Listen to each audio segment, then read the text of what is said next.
नमस्कार, आप देख रहे हैं अमर उजाला.com और मैं हूं आपके साथ आदर्श शाह।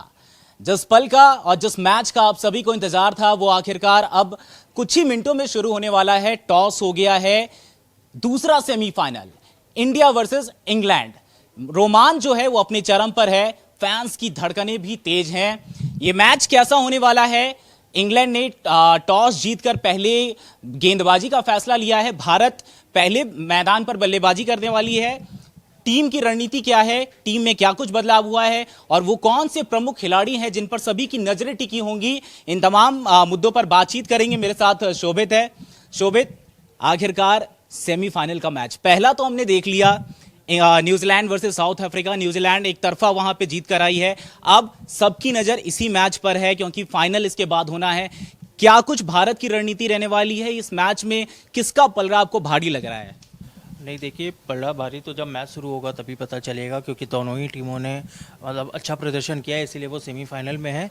जहाँ तक ये वानखेड़े की पिच की बात है तो मैं आपको बता दूं कि ये लग ही रहा था कि जो भी टीम टॉस जीतेगी वो पहले चेस करना पसंद करेगी, क्योंकि अगर हम पिछले 5 मैचों की बात करें तो सिर्फ एक ही बार ऐसा हुआ है जब टॉस जीतने वाली टीम ने पहले बैटिंग ली है, नहीं तो 4 बार टीम ने पहले फील्डिंग ही चुनी है।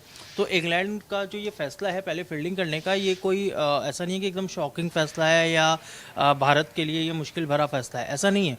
ये वानखेड़े की पिच पे पिछले 5 मैचों में ऐसा देखा गया है और उसी को ही इंग्लैंड के कप्तान ने आगे बढ़ाया। शायद ये पिच में हमको रन बरसते नजर आएंगे, क्योंकि कल जब मैं पिच देख रहा था, पिच रिपोर्ट पढ़ रहा था, तो उसमें जाहिर सी एकदम साफ तौर पर लिखा हुआ था कि ये इसमें रन बरसते दिखेंगे। मतलब जो हमें कोलकाता में पिच देखने को मिली थी लगभग ये वही पिच होगी कि जो हमें मुंबई में भी देखने मिलेगी। वैसे भी वानखेड़े का रिकॉर्ड है कि वहां पे हाई स्कोरिंग मैचेस, बिल्कुल हाई स्कोरिंग मैचेस होते हैं और अब अभिषेक शर्मा और संजू सैमसन के पास ये मतलब एक बड़ा मौका है कि आप आए और जैसे आपने वेस्ट इंडीज़ के खिलाफ एक शुरुआत दिलाई थी टीम को और संजू सैमसन ने मतलब एकदम डटे रहते हुए जो वो पारी खेली थी, वो पारी एक बार फिर उनके बल्ले से निकले। टीम के जो संयोजन है उसमें मैं बता दूं, भारतीय टीम ने कोई बदलाव नहीं किया है। हमने कल अपनी खबर में भी लिखा था कि भारतीय टीम इस मैच में कोई बदलाव नहीं करेगी, क्योंकि वो विजयी संयोजन से छेड़छाड़ नहीं करना चाहेगी। तब तक जब तक कि अगर खिलाड़ी सारे फिट हैं तो कोई बदलाव नहीं होगा। ऐसे में रिंकू सिंह और कुलदीप यादव को एक बार फिर बाहर ही बैठना पड़ेगा।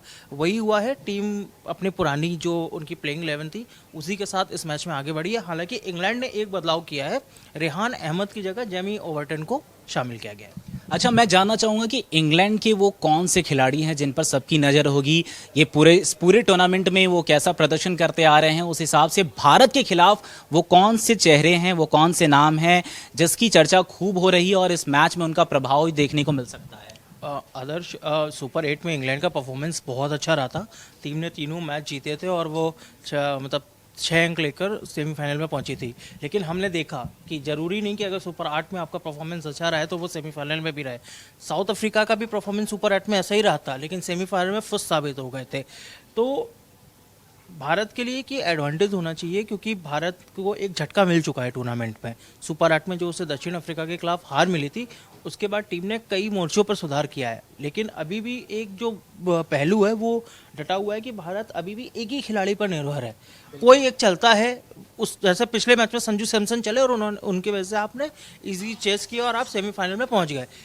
तो इंग्लैंड के खिलाफ हमें ये ध्यान देना पड़ेगा, क्योंकि हैरी ब्रुक जो उनके कप्तान हैं वो बहुत ही खतरनाक फॉर्म में चल रहे हैं। जोफ्रा आर्चर नई गेंद से भारतीय टीम के बल्लेबाजों को परेशान कर सकते हैं और स्पिनरों की बात करूं तो आदिल रशीद हमें परेशान कर सकते हैं। तो ये 3 खिलाड़ी ऐसे हैं जो जिनके खिलाफ भारतीय टीम को बहुत सतर्क रहना पड़ेगा। जब आप गेंदबाजी करें या बल्लेबाजी करें, ये 3 प्लेयर बहुत ही अहम रहने वाले हैं। इनके अलावा विल जैक्स, उन पर भी इस मैच में नजर रहेगी। अच्छी बात यह है कि जो इंग्लैंड के जो टॉप बैट्समैन है जोस बटलर, उनका बल्ला पूरे टूर्नामेंट में नहीं चला है और भारत यही चाहेगा कि इस बार भी ऐसा ही हो। अब मैं चाहूंगा कि आप भारत के उन खिलाड़ियों की बात करें जो इस मैच में गेम चेंजर साबित हो सकते हैं।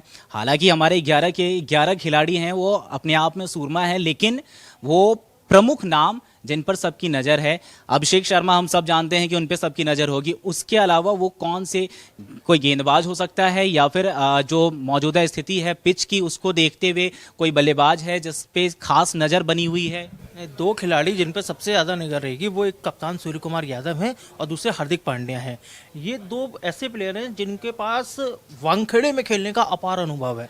मुंबई इंडियंस के लिए ये खेलते हैं, इनका ये होम ग्राउंड है एक तरीके से। सूर्य कुमार का तो होम ग्राउंड ही है और हार्दिक पांड्या की तो करियर की शुरुआत ही इसी ग्राउंड से हुई है। उन्होंने जब मुंबई इंडियंस के लिए डेब्यू किया तो बहुत अनुभव है उनको। शिवम दुबे हैं, उनको भी इस ग्राउंड पर खेलने का बहुत अनुभव है। जसप्रीत बुमराह है जिन्हें बहुत अनुभव है। तो जो ये जो सूर्य कुमार और ये जो मुंबई इंडियंस वाली जो खिलाड़ी हैं जिनको बहुत ही ज़्यादा अनुभव रहा है, इन पर एक बार फिर नज़र रहने वाली है आदर्श।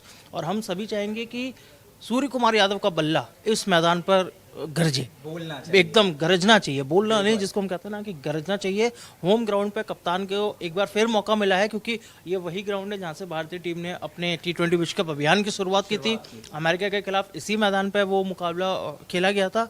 एक बार फिर आप कह रहे हैं तो क्योंकि यहाँ से आपके पास गलतियों की कोई गुंजाइश ही नहीं है। हम तो पिछले 2 मैचों से डू और डाई वाले मुकाबले खेल रहे हैं, तो ऐसा भी नहीं है कि हम पर कोई नॉकआउट का प्रेशर है क्योंकि हम वर्चुअल नॉकआउट के ऑलरेडी 2 मैच खेल रहे हैं। जिम्बाब्वे के खिलाफ भी हमारा वर्चुअल नॉकआउट था, उसके बाद वेस्ट इंडीज़ के खिलाफ भी हमारा वर्चुअल नॉकआउट ही जैसा था। और अब फिर आप एक सेमीफाइनल जो ऑलरेडी नॉकआउट मैच है, तो कोई दबाव नहीं होना चाहिए, खुलकर खेलें और इतने रन स्कोर पर खड़े कर दें कि इंग्लैंड की टीम का जो ये रणनीति थी ना कि हम चेस करके आसानी से जीत सकते हैं, उस रणनीति वो मतलब मेरा अगला सवाल इसी पे मैं आने वाला था कि भारत अब पहले बैटिंग करने के लिए आ रही है, तो वो प्रोजेक्टेड स्कोर क्या होना चाहिए, टीम को क्या लेके चलना चाहिए दिमाग में कि हाँ अगर हम इतना स्कोर करते हैं तो थोड़ा सा सेफेस्ट साइड हो सकते हैं। हालांकि T20 में सेफ साइड कुछ भी नहीं होता, आप कितना भी स्कोर बोर्ड पे रन लगा दो, जब वो टीम आती है बल्लेबाजी करने आप अंदाजा नहीं लगा सकते हो। लेकिन फिर भी एक मानसिक रूप से आपको ये रहेगा कि हाँ हमने इतना स्कोर किया, इसे डिफेंड किया जा सकता है।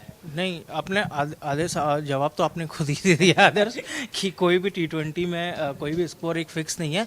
लेकिन अगर इंग्लैंड ने टॉस जीतकर बैटिंग मतलब फील्डिंग चुनी है, यानी उसने चेस करना पसंद किया है, तो जाहिर है कि ड्यू का फैक्टर होगा। जब ड्यू का फैक्टर होता है तो गेंदबाजों के लिए कुछ करिश्मा बचता नहीं है। तो ऐसे में आप जितने भी स्कोर लगा सके उतने लगाएं। तो मैं तो यही चाहूँगा कि जिम्बाब्वे वाला वजह 250 लग जाए, 250 लग जाए, जिससे कि ये रहे कि नहीं अगर कोई प्लेयर हैरी ब्रूक अगर चलते भी हैं या विल जैक्स चल जाते हैं तो किसी तरह का कोई वो नहीं रहना चाहिए, क्योंकि सेमीफाइनल का मौका है। आप एकदम ऐसा स्कोर लेके चलिए कि सामने वाली टीम शुरुआत से ही दबाव में रहे और उसके पास रिकॉर्ड रेट इतना रहे कि आपके गेंदबाजों के पास वापसी करने का, दबाव बनाने का पूरा मौका रहे। आदर्श, तो कुल मिलाकर बात यही है कि भारत के जितने भी बैट्समैन हैं, वो हार्दिक पांड्या, शिवम दुबे की बात कर ले वहां तक, उसके बाद अगर अक्षर आते हैं उनके भी बल्ले से कोई रन निकल जाए तो वो अच्छा ही साबित होगा, ताकि जब भारतीय गेंदबाज वहां पे बॉलिंग करने के लिए जब मैदान पे उतरे तो उनके दिमाग में वो प्रेशर ना हो कि हमें इतने रन ही देने हैं या फिर इतनी जल्दी मैच समेटना है, हमारे स्कोर बोर्ड पे इतना ही रन है। कुल मिलाकर वेस्ट इंडीज के खिलाफ जो अंदाज देखा था, उसी अंदाज में अगर भारतीय बल्लेबाज यहां पे बैटिंग करते हैं तो ये अच्छा साबित होगा। हालांकि क्या होगा ये हम इंटरवल के बाद मिलेंगे, तब उस पर बातचीत करेंगे। तब तक आप देखते रहिए और बने रहिए अमर उजाला के साथ। अगर आप ये वीडियो YouTube पर देख रहे हैं तो हमारे चैनल को सब्सक्राइब कर बेल आइकन दबाएं और Facebook पर देख रहे हैं तो हमारे पेज को लाइक करें।